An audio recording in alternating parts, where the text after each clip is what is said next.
Okay, so this is the second segment, coming back into the church. And coming back into the church,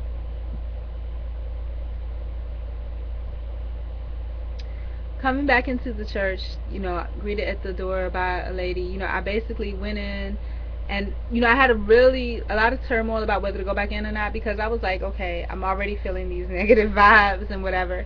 And for me to go back, it could just make it worse. I could come out, with a worse experience. Part of me was just like, cut it right now, go home, look for jobs, exercise, and the heck with all that. Okay? But I was like, well, I was getting a good word. So, maybe I'll give it a try and see what happens. So I went in, the guy did the prayer, and when I went in, it was like a little short guy came and sat like one seat between us, and I remember seeing him at the grocery store with a lady after service, last church service, and so it was like I wanted to put some space between me and that person, because if that person's wife or girlfriend, so whoever comes, I want them to have room, and I like to have my space too. You know what I'm saying?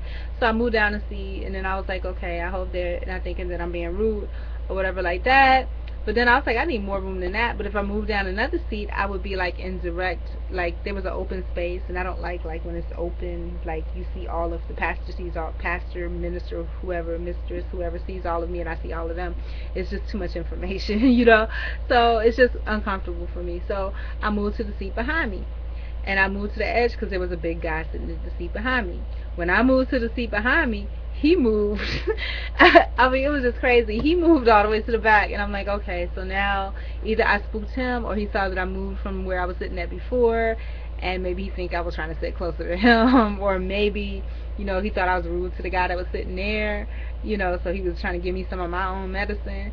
But it was just like, I just didn't feel comfortable, And then the lady that was like cheerleading me because she knew that I was feeling down from last time, she came and sat, um, beside where I was when the prayer was over and I opened my eyes. She was there, and then I had to leave, because I was just like, my spirit wasn't feeling it, and my spirit was negative, and I did not want that rubbing off to everybody, and I did not want to be seen as a negative person.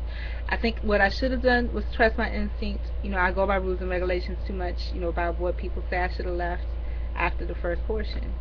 Okay? Now, what happened was, so I left, and she was like, oh, you're the, and I think she sat there intentionally because, I mean, you're the lady that came the last church. I was like, yes, but I said, but she's like, you came to the early service. I said, yes. I said, but I'm leaving now, and I was like, my spirit's not right.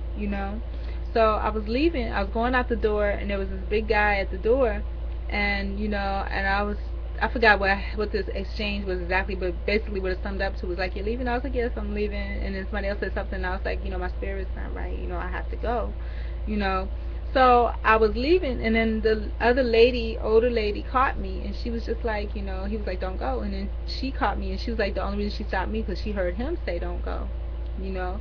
So she came to me, and she was like, um, and I told her what the situation, my spirit just didn't feel right, and I told her about the sound thing, and she was like, oh, that's, and she was almost being apologetic to me, and she was like, that's my fault, so and so and so, and excuse me, y'all, but yeah, but she was like, so and so, they had to check the sound didn't work, or we wouldn't have any of the service, or blah blah blah. And I was like, because I told her how I really needed it, and I was like, that's not a problem.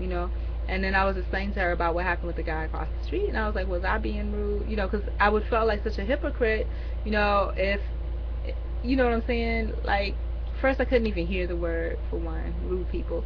Then two, going across the street with that guy, he's saying something to me, interrupting me, being so rude to me, wanting my attention, to watch his bike. What does this look like to you? And then, me just ignoring him, where before, with my good spiritual goodness that I usually am, whenever somebody would say something to me, I would jump to help. One, because out of necessity for friendship, and for other, because that's just my spirit. That's who I used to be. But I had to change that and adapt that, because, like I said, everybody's not worthy of that. And I felt like a hypocrite because, that was once my nature, but my nature is changing. You do away with childish things, and that was a childish thing of mine. So, she had this big long discussion, and it was obvious that she was really trying to tell me that she needed me to stay. So I said, okay, but don't be offended if I leave early. She said she would not. So I went in and I did stay the whole service. A lot of it kind of went through me, and when I was there, the thing I have to say was great, because me being a woman, a single woman, when you're in the church, not that anybody's paying any attention to me at all, in any kind of way, but it's just I always try to reach out to the ladies first. So they're having something this Sunday where everybody brings something, and it listed the two people that you could contact to bring, um, if you wanted to bring something. And then, so I was starting to ask this lady, because he was telling everybody to get up and talk to people. This lady that was right beside me, that happened to be with, I guess, the guy that moved when I sat there the first time. And, so I started to ask her, if she knew who these two people were. She just out and out ignored me and went to talk to, I guess, to the men, you know what I'm saying? So I'm like, okay, fine. So I really hated to do it. I like to go to the ladies first. There was a guy behind me, so I just kind of reached up to him and I was like, hey, do you know who these two people are? And he told me who he thought them to be. And I mean, it was just sad. And so at the end of the service, I noticed a name on the paper, and I was like, that must really be, the person. And I guess he got the names confused, or he knew that I shouldn't talk to this other person. So I spoke to her, or I tried to. She was getting the information from this other woman, and the woman was writing it down. It was a while. So when they had a break, I jumped in, and I was just like, hey, I would like to bring something. I'm not a member.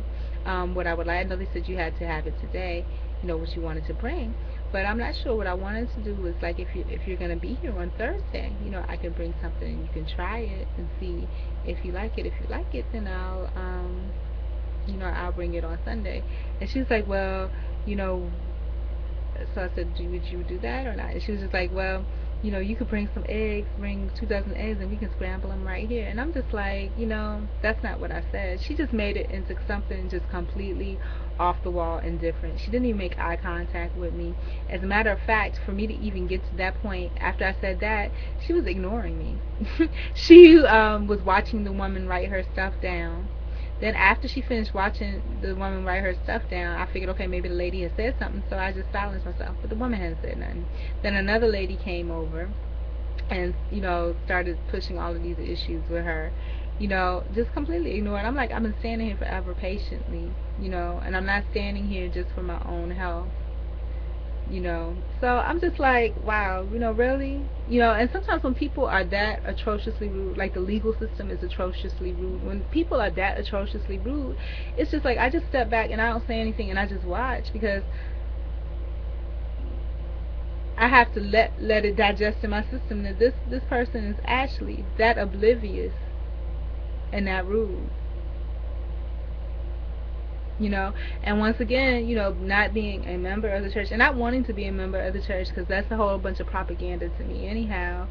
It's just like, do I call these people on that? And that's one of the things that I tout, is being an accountability partner, accountable for your actions. You know what I'm saying? Or inactions. What is wrong with her? So then, and people saw me standing there forever trying to get her attention. Nobody said nothing, so people don't know what the situation is there, And so the lady that kind of tried to boost me last time, she saw what was going on and she was about to leave. So she was just like, okay, y'all, and she included me in that, just because, have a good one or whatever like that, y'all take care. And I was like, okay. So after I finished saying what I had to say to her, I just crossed, because she was giving me paper, like not even giving me eye contact, but giving me a piece of paper. I'm talking to you, you know what I'm saying? I'm asking you a question that requires an answer. I don't know why you're handing me this piece of paper. I mean, it's just like, you need to be aware, and I need to start calling people on that. As a woman, I needed to, say, excuse me, excuse me, your name is Gloria, right? Why are you handing me this piece of paper? I'm talking to you. You're being rude. So am I wrong if I call somebody on that? Am I wrong? I am speaking to you. Hello. So there are good people there. And like I said, a lot of the men came forth afterwards, and I think it's because they understood what my dilemma was. That I'm gonna go to the women first, but they're seeing that the women are just being nasty. So they have to step up, in the name of the church, not in the name of anything else. But anyways, to be continued.